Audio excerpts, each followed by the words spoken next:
പോത്തൻ സിസോയുടെ പുതിയൊരു വീഡിയോയിലേക്ക് എല്ലാവർക്കും സ്വാഗതം. ഇന്ന് നമ്മൾ ഉണ്ടാക്കാൻ പോകുന്നത് ഒരു അടിപൊളി മീൻകറിയാണ്. തേങ്ങാപ്പാലൊക്കെ ഉപയോഗിച്ചിട്ടാണ് നമ്മളിത് ഉണ്ടാക്കിയെടുക്കുന്നത്. അതിന് വേണ്ടിയിട്ട് ഒരു 3 തക്കാളിക്ക് എടുത്തിട്ടുണ്ട്. നല്ലപോലെ പഴുത്ത തക്കാളിയാണ് എടുത്തിരിക്കുന്നത്. ഒരു 2 മീഡിയം സൈസ്ഡ് സവോള അരിഞ്ഞതും, ഒരു 4-5 പച്ചമുളകും, 1.5 ടേബിൾ സ്പൂണോളം വെളുത്തുള്ളിയും ഇഞ്ചിയും, കുറച്ച് കറിവേപ്പിലയും കൂടിയാണ് എടുത്തിരിക്കുന്നത്. ഇനി ഒരു ചട്ടി വെച്ച് കൊടുക്കാം. അതൊന്ന് ചൂടായി വരുമ്പോഴേക്കും 3 ടേബിൾ സ്പൂണോളം എണ്ണ ഒഴിച്ചു കൊടുക്കാം. എണ്ണ ചൂടായി വന്നിട്ടുണ്ട്. ഇനി അതിലേക്ക് നമുക്ക് അരിഞ്ഞു വെച്ചിരിക്കുന്ന ഇഞ്ചി ഇട്ടൊന്ന് വഴറ്റിയെടുക്കാം. ഇഞ്ചി ഒന്ന് മൂത്ത് വരുമ്പോഴേക്കും വെളുത്തുള്ളി ചേർത്ത് കൊടുക്കാം. വെളുത്തുള്ളി നന്നായിട്ട് വഴന്ന് വന്നിട്ടുണ്ട്. ഇനി അതിലേക്ക് പച്ചമുളകും കറിവേപ്പിലയും കൂടി ഇട്ട് കൊടുത്ത് ഒന്ന് വഴറ്റിയെടുക്കാം.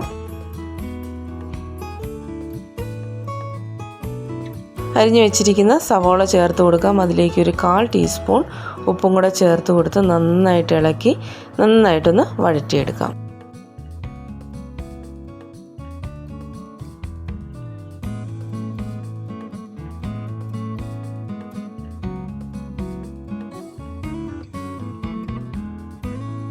സവാള നന്നായിട്ട് വഴന്ന് വന്നിട്ടുണ്ട്. ഇനി അതിലേക്ക് നമുക്ക് പൊടികൾ ചേർത്ത് കൊടുക്കാം. തീ സിമ്മിൽ ഇട്ടിട്ട് വേണം നമ്മൾ പൊടികൾ ചേർത്ത് കൊടുക്കാനായിട്ട്, അല്ലെങ്കിൽ തീ ഒന്ന് ഓഫ് ചെയ്ത് കൊടുക്കുക.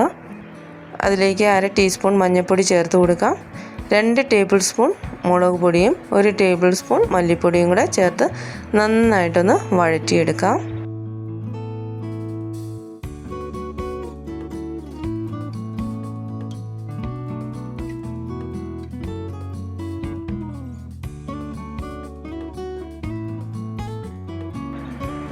ഇതിൻ്റെ പച്ചമണമൊക്കെ മാറിയിട്ടുണ്ട്. ഇനി അതിലേക്ക് അരിഞ്ഞു വെച്ചിരിക്കുന്ന തക്കാളി ചേർത്ത് ഒരു 1/4 ടീസ്പൂണോളം ഉപ്പും കൂടെ ചേർത്ത് നന്നായിട്ടൊന്ന് മിക്സ് ചെയ്ത് കൊടുക്കാം.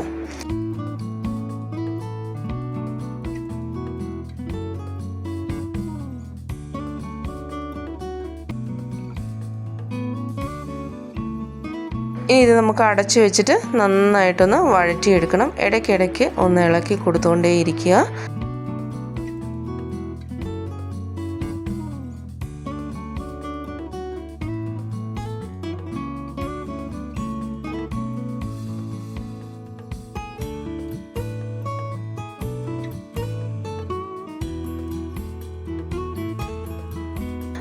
തക്കാളിയൊക്കെ നന്നായിട്ട് വഴന്ന് എണ്ണയൊക്കെ തെളിഞ്ഞിട്ടുണ്ട്. ഇനി അതിലേക്ക് 2 കപ്പ് രണ്ടാം പാലാണ് ഒഴിച്ചു കൊടുക്കുന്നത്.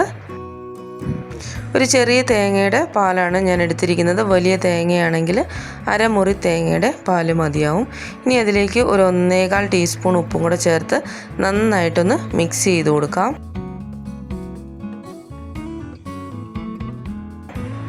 ഇനി ഇതൊന്ന് അടച്ചു വെച്ചിട്ട് നമുക്കൊന്ന് തിളപ്പിച്ചെടുക്കാം.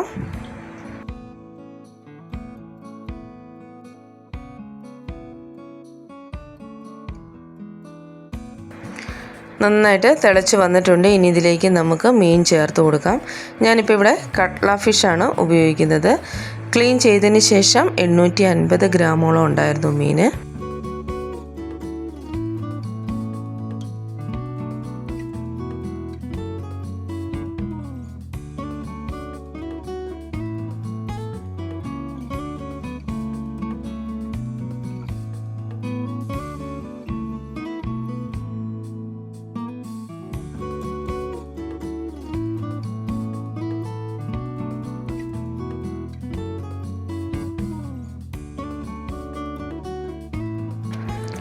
ഇടയ്ക്കിടയ്ക്ക് ചട്ടി ഇതേപോലെ ഒന്ന് ചുറ്റിച്ച് കൊടുത്തിട്ട് വേണം നമ്മളൊന്ന് മിക്സ് ചെയ്യാൻ വേണ്ടിയിട്ട്.